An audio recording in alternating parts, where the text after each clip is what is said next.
justice circles, and also for being part of FAN. As Nora mentioned, I was the former executive director. I was executive director from 2010 to 2020. And for me, it was just an absolute joy to work with the Franciscans, to work with a lot of you. I have to especially say, Carmela was one of my favorite people. I'm so happy to see you on here, Carmela, because you're my hero. You're still going strong at as you're almost 90. And so I'm so grateful. And anytime I was out in Colorado, Carmela would be a wonderful, wonderful host for me at their center. And so thank you so much for being on, Carmela. And it's good to see you. I'm going to talk a little bit today about the concept of one-on-ones and what it means and where it came from and how we use it in organizing. I'm going to start off, just give a little background about where the whole idea model of using one-on-ones in organizing came from.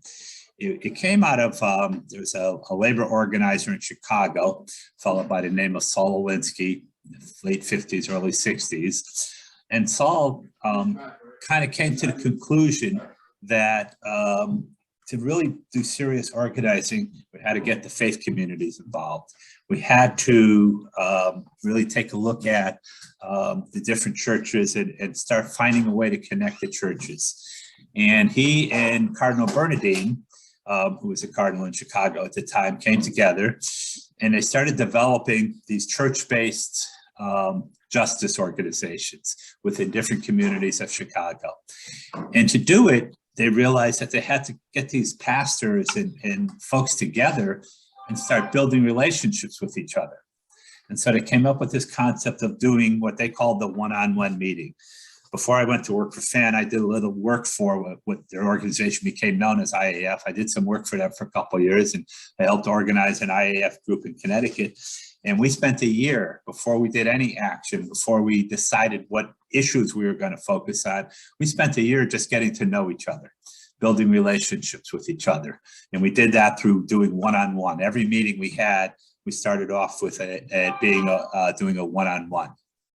And so, and the idea really was just to build relationships, get to know each other, get to know our passions, get to know what ticks us off. So as we go forward, we'll understand that. And a couple of reasons why you want to do that. I mean, the first is it's always an important thing and good to build relationships. And by the way, that's very Franciscan, is to build relationships. A lot of what St. Francis was about was just building relationships. In building an organization, particularly a justice organization, a couple things will happen. You'll discover this, some of you may have already discovered this in your work, is there's going to be tension. Because some people are going to want to move one way and some people are going to want to move another way, and some people are going to think we should do this and others think we should do that. And if you're not in relationship with each other, that tension is going to destroy the organization. I've seen this happen several times with organizations, and they didn't spend the time to build a relationship, and when the tension came, people dropped out, people got upset, and they just left. Another reason is that in order to build a strong organization, a strong movement, actually, is what we're trying to do here with the justice circles, is build a movement. And in order to build a strong movement, there has to be accountability. And I don't mean that, you have to like scream at people, yell at them, hold them accountable. But with IAF, if we were doing an action, we would go around before, a week before the action was going to happen, and we'd all have to say how many people we were bringing. I'd say I'm bringing 25 people from my parish to this action. At the end of the action, we got together again, the committee, and we went around and we held ourselves accountable. I would say, well, I said I would bring 25, but I only got 20 or 22 people there. And so we had to, just explain, 3 people got sick, whatever it was. And it really wasn't, people didn't, yell at you or anything, but it was holding ourselves accountable so that as we were going forward, we knew if we said we were going to bring 25, we really had to work hard to bring 25. So that was the reason to do these, build these relationships. And I noticed Julie's note in the chat, and you're right, Julie. Cardinal Bernardine was involved, but it was the other bishop first, I believe. But Cardinal Bernardine is much more important. So, okay. And so building it, it means, we're building a relationship. When we're doing that, that's when things happen. It's when we're in a relationship with each other that then we can plan, we can dream, we can create, and we can really get things done. Without a relationship, we're just powerless. We're just people acting on our own, really, and in our own self-interest, but we're not really coming together. So we want to build these relationships. Groups that I've been part of, organizations that I've been part of, start every meeting off with one-on-ones. So, after a few months, everybody that you're working with, and you know something about them. You know what moves that person, where their passion is. And again, you also know maybe what ticks them off, so you're a little more cautious about how you frame things, what you say, because some people might get really angry at the way things are said. Another reason we do them is, as I was just mentioning, we all act on our own self-interest. We like to pretend we don't, but we do. And so it's important to know what really is motivating a person and what their interests are. Because by knowing that, if we know what they're passionate about, what is their, as we like to call it, their unforgettable fire, then we know how to work with that person. People are more likely to get involved in things that they're passionate about. You might get somebody's interest for a couple of meetings about something, but if they're not really passionate about it, they're going to start to drop off. They're going to find some other mission, organization, some other interest to get engaged in. We also want to do it so we can have clarity in how we feel about things. We want to make sure that we're all clear on what we're talking about, that, when we say something, people can feel we're in enough of a relationship that people can sort of challenge us without being offensive, and how to do that. And then finally, we want to do this so we can gather information, because it's really important to know, if you have a real talent for communications and somebody else is a really good organizer, and those are all things that are important bits of information. Or to know, again, gets back to what's your passion, to know that about people and know how they're thinking and feeling and wanting to do that. So that really is why we do the one-on-ones, and a little background, and do one-on-ones to doing it. Nora and I are going to talk a little more about that. And then Nora and I are going to actually do a one-on-one, just so we can give you an idea of what a one-on-one should look like. And let me just give you a couple more points about that. I mean, first of all, the one-on-one should be a limited time. 45 minutes is what I generally recommend. One of the most important rules in organizing is to really honor a person's time. If you say the meeting's going to start at 7 o'clock, be there at 7 o'clock. Don't be there at 7:05. Be there at 7. If you say the meeting's going to be 45 minutes, have the meeting be 45 minutes. And that holds true for every meeting. It holds true for your circle meetings. It holds true for everything. Is start on time and end on time. If you feel like you need to go over the time a bit, get permission from the other people in the meeting. It's just a respectful thing, and it shows the people that are coming that you respect their time. So set the meeting, the one-on-one up with somebody. Somebody could be somebody at your church. Generally we would say reach out to them by phone, but nobody makes phone calls anymore.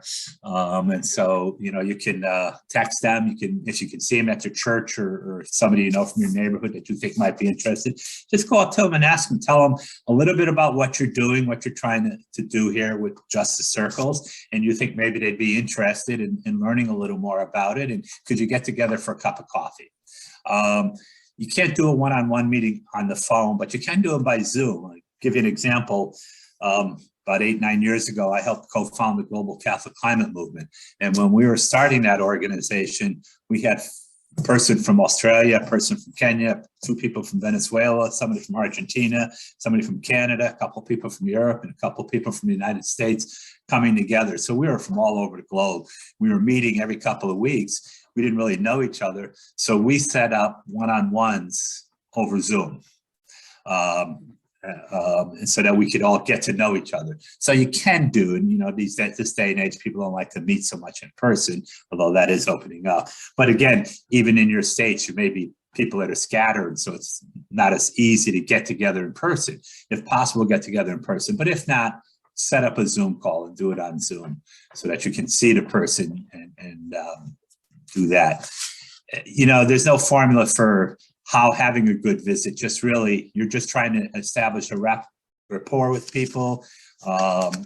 You start out by introducing yourself and explain again why you're there.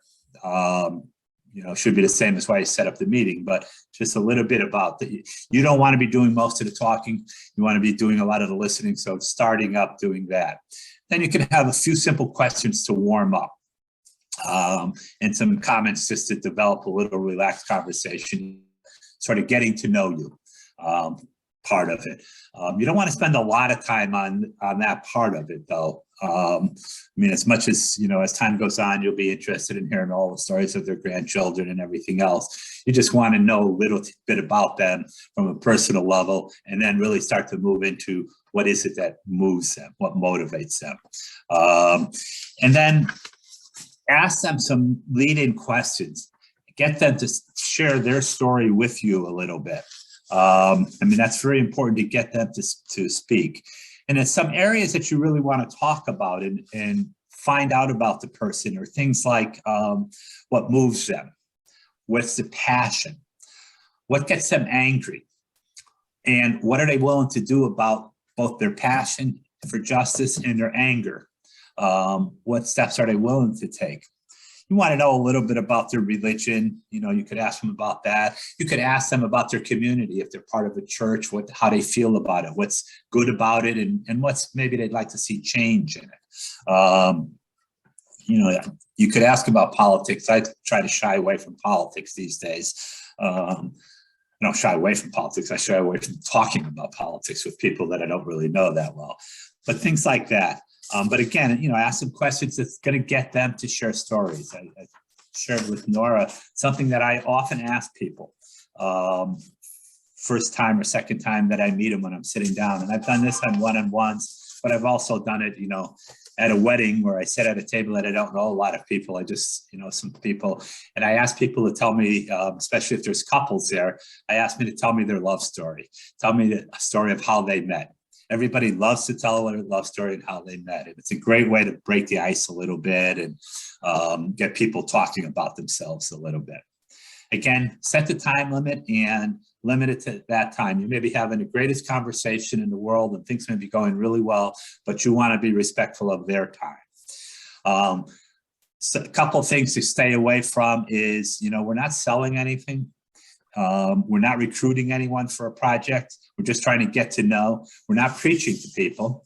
You're not there to correct them if they, say something about their theology or something that you disagree with. This is not what this is about.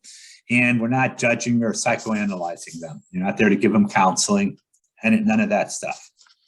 We're there simply to build a relationship with the other person, get to know them. And then finally, make sure you have a next step with the person. This is something I do with everything, I have a lot of groups these days that ask me if I can help them consult on this or that, or can I speak to their board about this, how to do this. And I always ask the organizers, at the end of the day, what is it you want for these people to walk away with? So that I understand what you're hoping that they get out of this, so I can frame what I'm going to say based on what they get. And then I ask the people, I ask the organizers, what is the ask? What is it that you want me to ask these people at the end? So make sure that you have a follow-up with these folks, and that's your ask, is what is the follow-up? And again, it could be something very simple, like saying to them, thank you so much.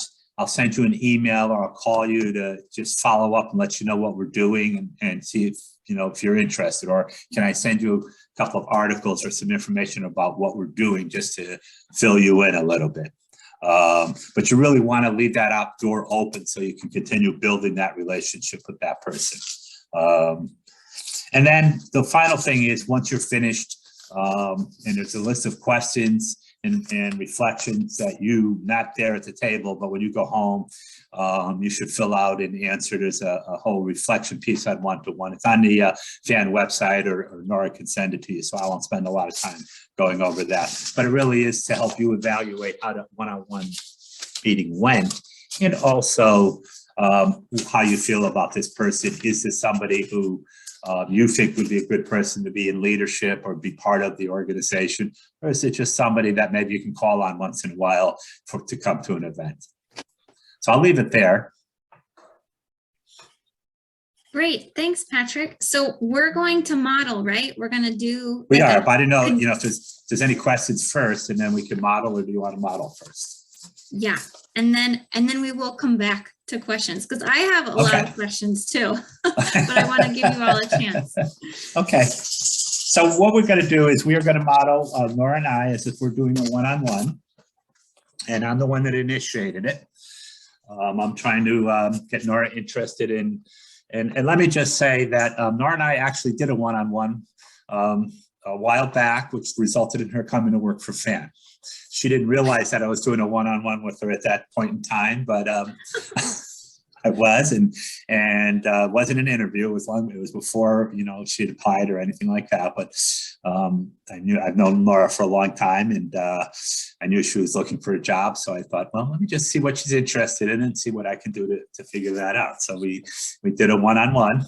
You might remember it, Nora, and I decided then that, yes, I was hiring her. I wasn't sure what I had. I didn't have any jobs available or anything, but I knew I was going to hire Nora at some point in time. The things you learn.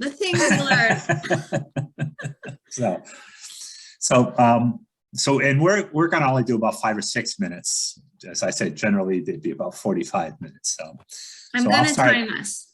Okay, good. All right. So Nora, thank you so much for coming and meeting with me today. I'm so grateful that you were willing to do that. As you know, we're building this new organization, this new movement. I don't want to say organization, a new movement around Franciscan spirituality and Franciscan justice, and trying to bring those two together for people around the country, and particularly around Franciscan-hearted people.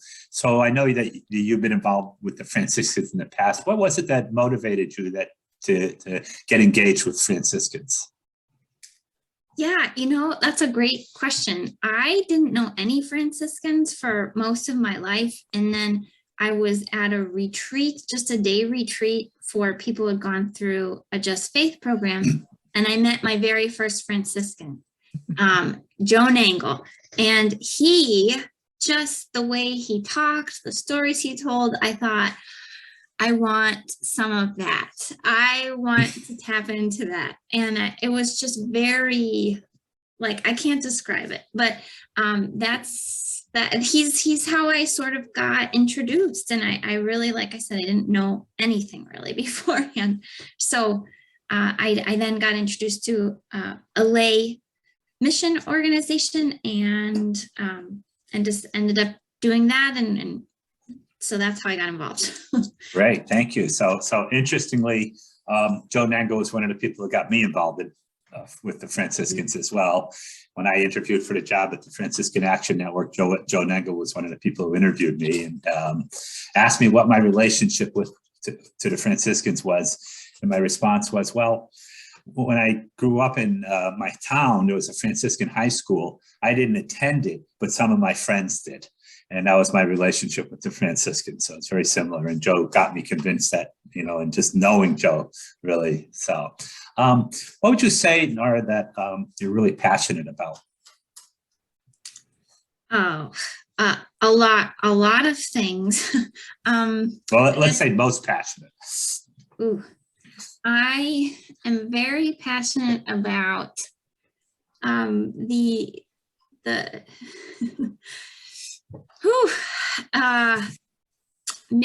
creating a place, a world where everybody gets the opportunity to thrive. I'm very passionate about that.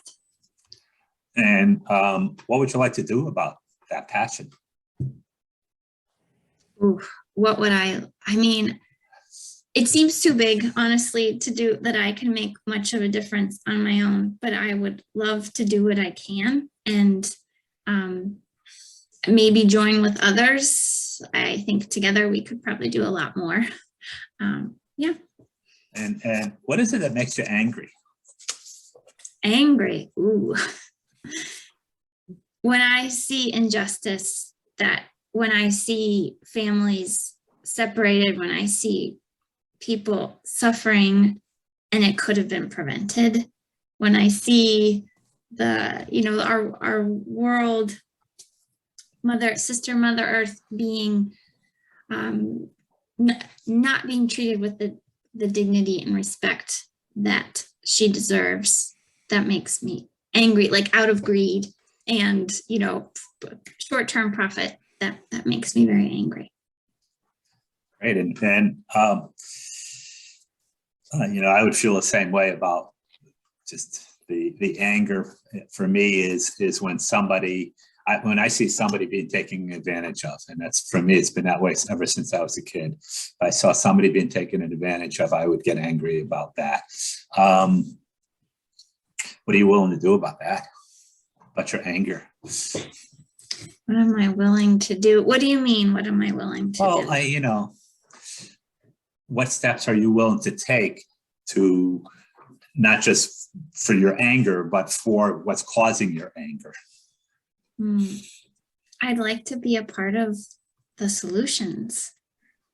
I'd like to contribute however I can. I know there's small ways that, as individuals, we can do something, but I also recognize that there's big structural causes behind a lot of the problems that I care about.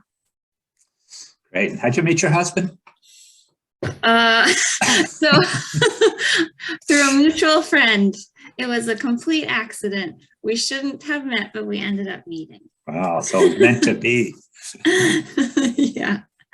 And so tell me, if you could describe one sentence, your ambition and your dream. These questions. My ambition and my dream is to not be afraid to let my small light do what it needs to do to bring about, with other lights combined, to bring about a better reality. Great. And thank you so much, Nora. I mentioned at the beginning of our meeting that I'm involved in helping to put together a new organization. I'd love to see you, have you be involved in and engaged in it. So if it's okay with you, I'll send you some more information about it. Maybe we can talk again in another week or so about the organization, and I'll follow up with you if that's okay. Sure. I can think about it. Yeah. Thanks. Great. Thank you. So that was a shortened version of what would be 45 minutes. But I sort of tried to get into a little bit of what really moves Nora, but also I tried to, make it a little lighthearted and make it fun. You may have seen by her reaction of being like totally caught off guard when I asked her how she met her husband. But she, she responded to that, and it's sort of kind of ways to break the ice. So, do you have anything about it, Nora, you want to add to that? I would say I'm trying to remove your spotlight so we can see each other here. Okay. We might need to go up to view and then gallery if we can. Yeah. Okay. That's how I got. So back to seeing everybody. I guess one question that comes to mind is how much of the time is, like, if I'm the one who requested the conversation, how much of the time is me talking and how much of the time is the other person talking? Is there kind of a goal or a guideline? It should be 40% you, 60% the other person. It probably works out 60% you, 40% the other person. But you should try to keep it or 50-50. You have to do some talking to, sort of explain. And then also you want to tell a person about yourself a little bit. That's why I sort of threw that thing in about Joe Nengo, which, by the way, is a true story. But about Joe and his, when I was being interviewed for FAN, because that made that connection. I thought when you said that about Joe Nengo, I was listening to that and I thought, well, we have a connection already with Joe Nengo, who's the person who got us both involved in Franciscanism. And so it's sort of, from that, it's, it doesn't have to be equal 50-50, but what you don't want it to be is, you talking all the time or the other person talking all the time. So you want to try to make it, about 45, 55, 50-50, something like that. Thanks. I have other ideas, but I would love to just open up the floor. This is a very friendly group and there's no bad questions. So, ask away or if you have doubts or, concerns, whatever types of question. Yeah. I have a question.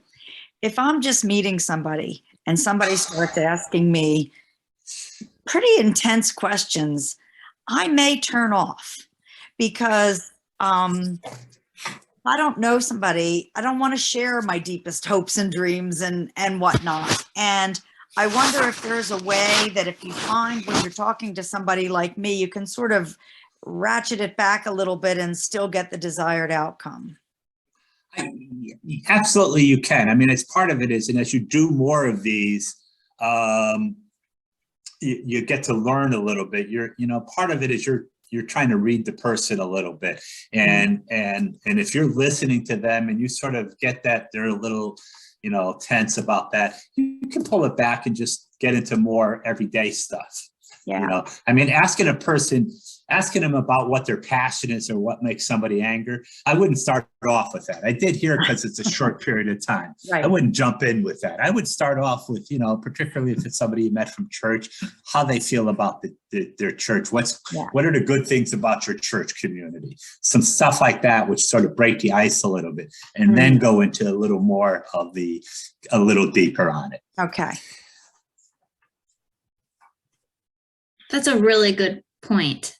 Yeah. I mean, once you know me, I won't shut up, but in the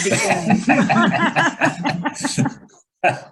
That's true of Nora also, by the way. Not of me. I'm a very, very introverted person. I can tell. Did Patricia, did you have a question? Patricia, there you go. Yes. I think Brother Charles has a question next. Okay. Patrick, when you first started describing this one-on-one and so forth, I was thinking about the circle that I'm part of, and it's the one in DC that's just a few months in formation. And I really don't feel like I know the people very well in our group. Is that an appropriate time for groups to use for one-on-one, just to get, because before you can really be effective in reaching to being in outreach and so forth, I think you have to be comfortable with each other. Yeah, that absolutely is. Not only is it appropriate, it is the time when you should do it. As I mentioned earlier, if I'm involved in forming an organization, we do one-on-ones all the time. At the beginning, and then but particularly at the beginning when you're starting out, each time you gather, you start out by doing a one-on-one. So that way you get to meet everybody. When we did the Global Catholic Climate Movement, we set it up so that at least, I think it was once a month, we were doing Zoom calls. But in between that, we made a commitment to do Zoom calls one-on-one with each other, so that by the end of a few months, we all knew each other and kind of knew what made us tick and things like that. So yes. And if you haven't been doing them, you should, suggest that they start doing them and take 10, 15 minutes at the beginning of each meeting to and if you're doing it on Zoom, if you're doing it in DC and you're doing it in person, it's easier. If you're doing it on Zoom, there are ways that you can, in fact, we're going to do one-on-ones here on Zoom after, and we're going to break, there's ways to do that. Nora can show you how you can do that. I belong to a men's group in my parish in Connecticut, and, for a few years when I moved to DC, I stopped going, and then I came back again when I moved back up here. And for 30 years, they've been doing one-on-ones. They start off every one of their men's gatherings with the one-on-ones. And so you just kind of maybe Susie turns to Bill and you do a one-on-one. Who's ever facilitating says, let's, go off a little bit. What we do with the men's group is the person who's facilitating, because we've all gotten to know each other, will come up with a question. and say, do a one-on-one. And, you know, so when you get to know each other a little better, you can sort of do it that way. So it's a specific question to talk about, but it really is just to get to know each other and build relationships with each other. So yes. Okay. And I think Brother Charles had a question. You're muted, Charles, you're muted. There you go. Just really have a statement. I think I gotta go brush off the dust off my Dale Carnegie books. It seems like that's what we're talking about, getting to know people. Getting to know people, absolutely. There's no big secret to this or trick to this. It's just really taking the time to build a relationship with people that, you know, you're gonna go with to do justice with. And you know, I want to know who has my back. I want to know that they're going to be there to have my back. So I want to get to know them a little bit and understand what makes them tick and things like that. And again, it gets tense when you're in a meeting with groups of people and you want to go one way or another way. It can be tense. If you're not in a relationship with each other, that tension can destroy the organization. You could just ask Brother Paul that about the Capuchins. Not that they got destroyed by it, but you know, how living in community, how that can be. Were there any other questions or thoughts that came to mind?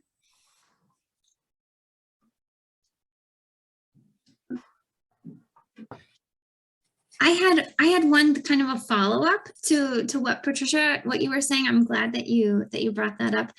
It sounds to me like what we're calling a one-on-one can be just the idea that the core of it is getting to know someone better, learning about the other person.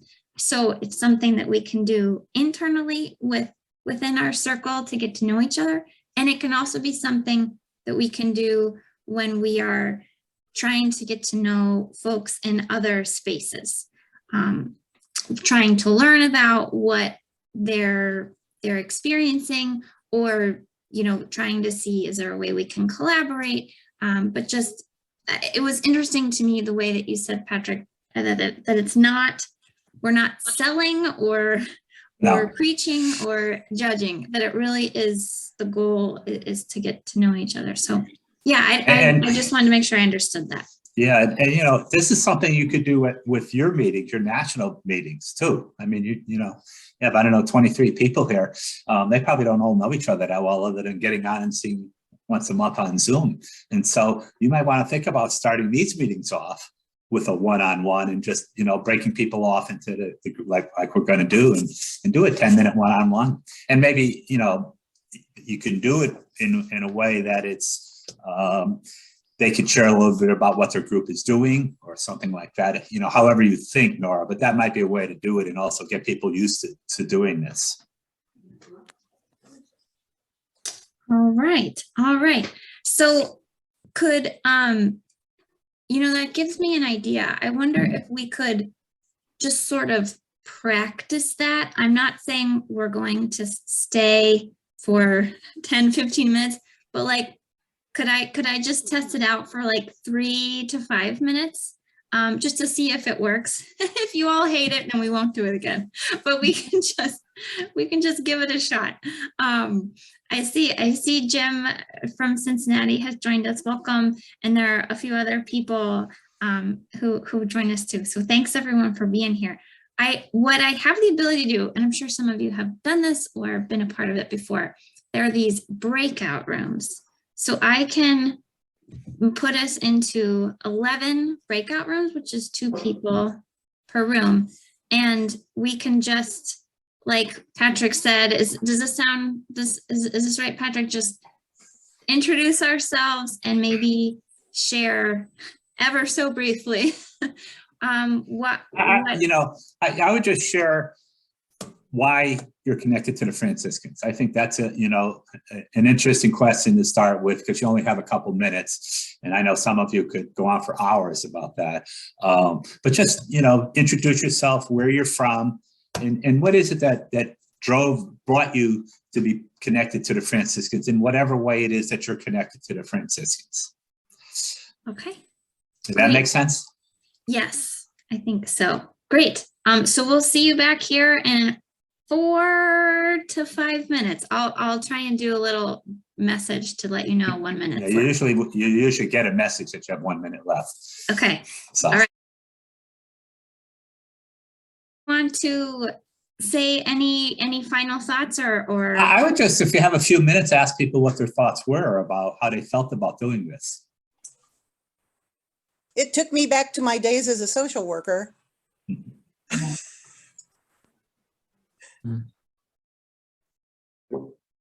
Those of you who know me, I had no problem at all. Yeah, not surprised, Carol. Patricia and I had a fabulous time. Except with the time. Yes, It yes, wasn't enough. I agree. The time was too short.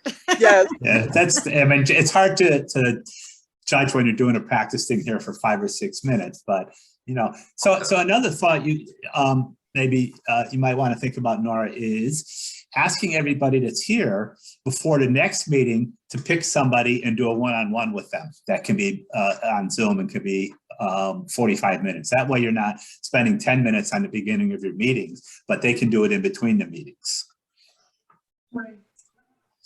That's a great idea. And also something to think about for those of us who are a part of a circle currently, it's something we can think about implementing. I know sometimes it can be really hard, like if we're just meeting once a month, and then if I happen to miss a month because something comes up, as things do, it's harder to feel connected with and stay up with what's going on. So this might be a great way to help keep the momentum.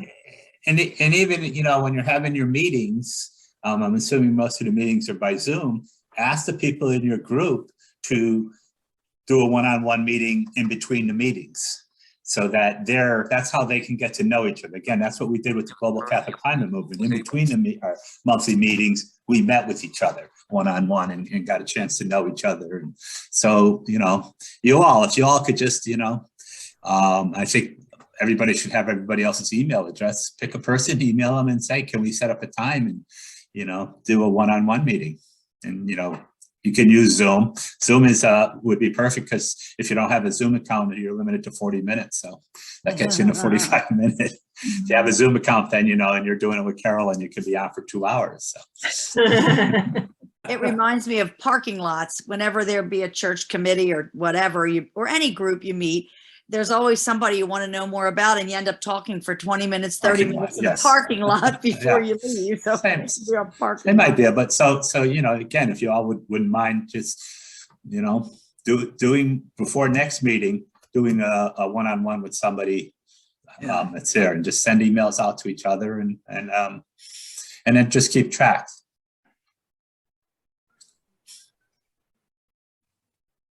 Anybody else have any other, thoughts of this brief one-on-one that they did? I'll say, I did a 2-on-1 because it was Jeff and Teresa that I did it with, and we're Facebook friends, but we've never met each other. So it's kind of really nice to, we see each other's posts, but it was nice to actually interact, and I got to hear their love story, how they met.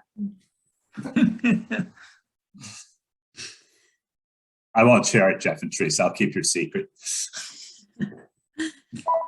All right. Well, I think this is a great idea. And Patrick, thank you so much for talking through it. I know in a way it was speedy, and I'm sure it's familiar to many of us. In fact, it's just putting a name on something that we do in life, right? Yeah. But it's being maybe a little more intentional about it. So I thank you for sharing. And I think we've got a great skill, great tool for our circles and for ourselves, for our network, right? For going forward. So if anyone would like anybody else's email or help with connecting, you can reach out to me. And I look forward to our next call, and perhaps we can do that. We can try doing a 10-minute get to know each other breakout time. Okay. I